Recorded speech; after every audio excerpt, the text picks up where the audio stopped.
these. I need to get some new ones. The wedding I had a couple weeks ago, the soul started coming out, I moved it back real quick because it caught on the pedal. Oh. Yeah, Really well. yeah. So if you compare a shoe, you see the sole is a whole lot different. It has a higher heel to it. This is actually leather on the bottom, so it helps it not only slide but also kind of grip. It has a little bit of grip to it. It also fits a little closer to your foot. So when you're doing those passages like that, you actually don't feel like you're going to walk around on the keys, and it helps you kind of feel it, but also has some stiffness to it. There's actually a steel shank in this, so you can't bend it, and it gives a little bit more control. So, How much is a good pair of a decent pair of shoes? these, I don't know where they are now. I bought these 15 years ago. They last a while, but these 15 years ago is like $80. But there's actually this company made by a brand called Oregon Master, and they specialize in this. So, but there's really no others. There's no cushioning to them, so I can walk along with it. But they do like it. And the thing is, once you learn to play with shoes on, you can't play barefoot. I've seen people play barefoot and everything. It's just not. Before we go to the other part, Daniel asked, and I think this is interesting, people would want to know about the rear view mirror. I mean, it's not like you're trying to look at yourself during the service, is it? No, well, we've got cameras now, so I'm going with hair. No, it's mirror, and you'll see this a lot, especially with organs where the organist is facing away from the church. You'll see some sort of mirror up there. It's just to keep track of what's going on. And I'll watch. If you're at the table, I'll be looking for you to do the hand spread. Where we get a pitch and things like that. We use that to communicate, and I'll often I'm looking to see where you are, because I'll get into position, but we communicate by that, which is like your car mirror. You use it for communication. It's the same idea of rearview mirror. Sometimes I look straight at the mirror. So you look at the mirror, Pastor Ed. How do you see that? I look to see if he is, and it's a lot better than saying, "Hey, Jason, I'm ready to start singing now." I it's respectfully better. have to disagree. It I is think we better. should have a worship with no mirror where you say, "Hey, Jason." Or the choir members will have to give you cues. He tried to, Yeah. So this is our control system. We have those dials here. Now I can get control from this, and or I can touch it and I can tell it to do a funeral call. Which, if I do that, say you can do it as far as minutes, or you can tell hour, how many hours. Tell it how many times. Sometimes when there's funerals here, I try to figure out their age. If they're like 50 years old or 80 years old, I'll have told their age as they're leaving the church.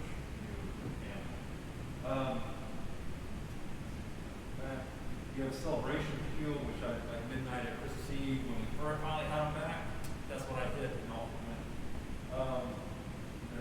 minute of that. I can get it to play tunes. Play melody, and I've recorded a couple in here. Our girls sing, Joy of the World. We just got it back, so I got them all back in there, but we haven't used that stuff. And then these are the actual bells. We have, like I said, we have 13 plus big birth of that hall. It's actually told me it'll swing. We can actually have it swing. I'm scared to do that. These are so big. I'm scared it's going to fly on. Maybe a surprise for future. But Yeah. that's how you make it happen. Then we'll tell it rings the hour, and there's other. That's about it. And I've marked the keys of which ones we actually have up there physically. So basically from E to it's actually almost like an octave. E to E on an E major scale, and then another 3 bells on a A. So it's all what we'll call a So as Pastor Rebecca said, you can play on here and it sounds good. Like let's say you played the NBC Statesman Invitation. Bum, bum, bum. You would hear that now. Go there, the city would know we're playing NBC. Okay, all right. And some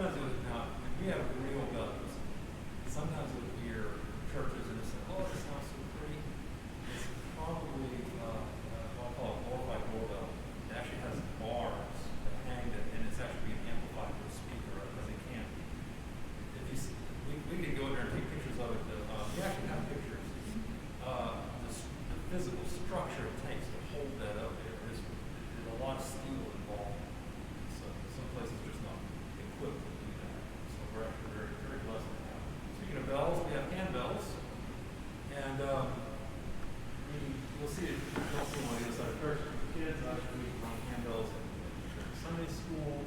The one bell that probably nobody has really ever seen. Walk over here. We actually have two of them.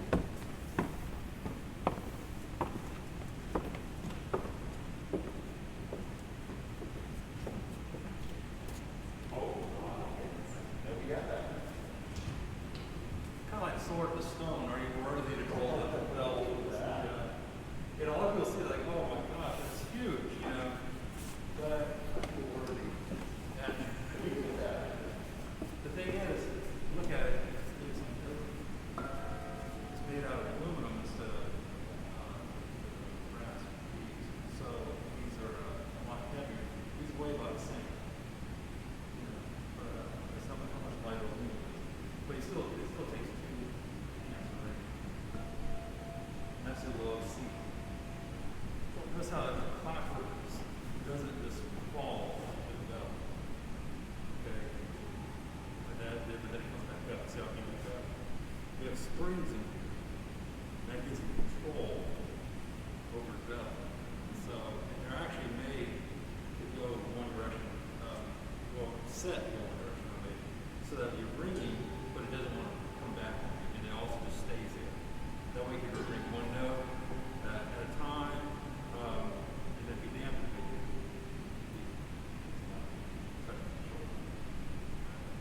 but the sound actually comes out of here, so that way you can do a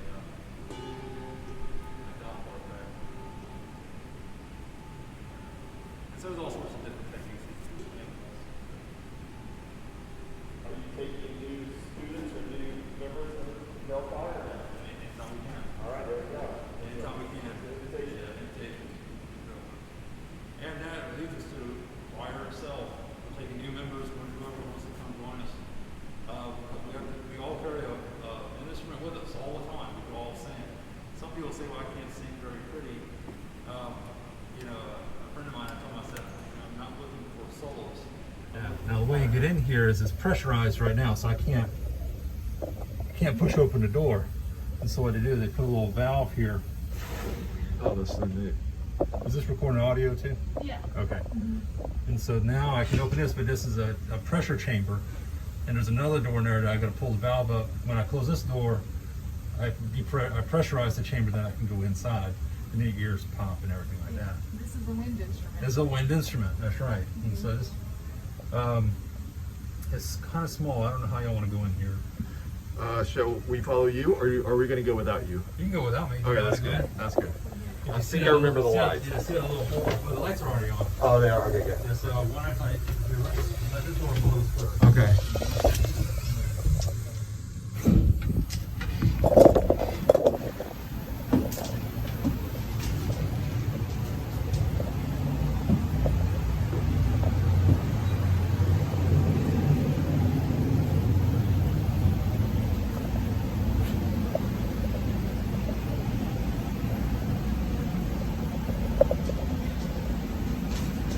Oh wow, there went my ears.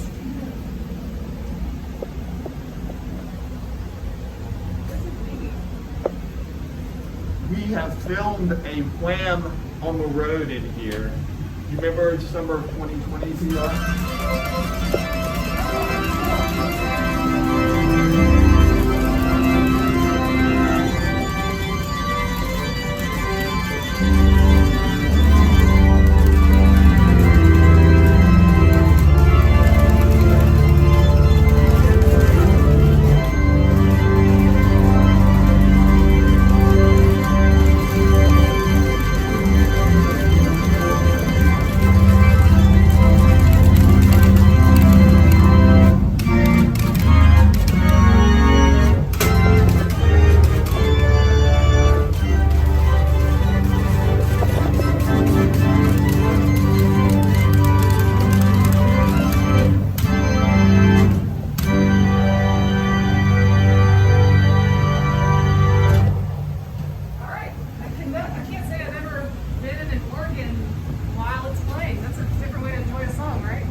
Here, you're gonna chase him. He's gonna come in.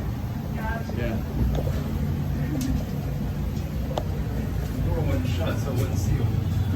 So Jason, as an organ student, or as a flute student, or a trumpet student, they may take their instrument home to play. How does an organ student learn to play the organ? You can't really take this home. No, you had to come here. And actually, when I studied with Doug, he actually just gave me a key to the church. He talked about keys being spread everywhere. I would come here at night. And so from like 6 to 10 in the evening was when I would rehearse, when nobody was here. And that was that's how it happened. A lot of times, organ students, they go to where the organ is at. That's just the only way it can happen. They're just too expensive to have. Some people have them in their home, but the size and cost factor. An instrument like this costs you a good $1 million or so. A small instrument can still run you a good $50,000 to $60,000 at least, just for something very small. It's an expensive undertaking. If the boys and girls are interested in learning to play the organ and be an organist like you, how would they go about that, and how long do you have to practice in order to play as well as you? Well, I started to take piano lessons, and then my 11th grade year of high school, fortunately, I went to a private school that we had chapel. So there was a church there with a pipe organ. And so I actually started studying with the church organist at that church. And that's how I got started with it. So a lot of times that's where you see people get started, is actually at their local parish. They actually start studying with the organist at the church. And because obviously the church has an organ, and there's already a trained musician there to do it. And from there, if they really want to hold on to it, they move on to further study. If not, though, you see a lot of them still, even in adult life, they learn how to play at least hymns and stuff. And you see them actually part-time at their local church playing the organ. That's what my mom did. Yeah. My mom, she played piano from a very young age, and then she was in her 40s when she decided she wanted to learn how to play the organ, and there was a lady in town that taught her. And actually, she had about 2 years of organ lessons, and then the organist in my home church retired, and so then my mom was the next person that knew something about organs, so she became the organist, and I think she's been at it now for 17 years. Wow. Yeah. If you wanted to just go to that level, then usually it's like the way you said. You study a little bit, you learn how to play some repertoire maybe, and you can serve local church. If you want to go on further, then you would actually go to college and study at a university. You would have to audition, and then they would take you on. And then from there, it wouldn't just be learning how to play hymns. It would actually be learning how to play organ music like Bach and all these other heavy hitters. And there's a lot involved in it. There's style. There's you learn the instrument itself, how they're put together, and then from there you can go on to a master's level, a doctorate level. It just goes. It's pretty in depth. Now, do you still have to practice? Yes. Yeah. It never goes away. That's a good lesson for the boys and girls. You always have to practice. Always practice. If you study at a college level, they're going to expect at least 4 hours, 5 hours a day of practice.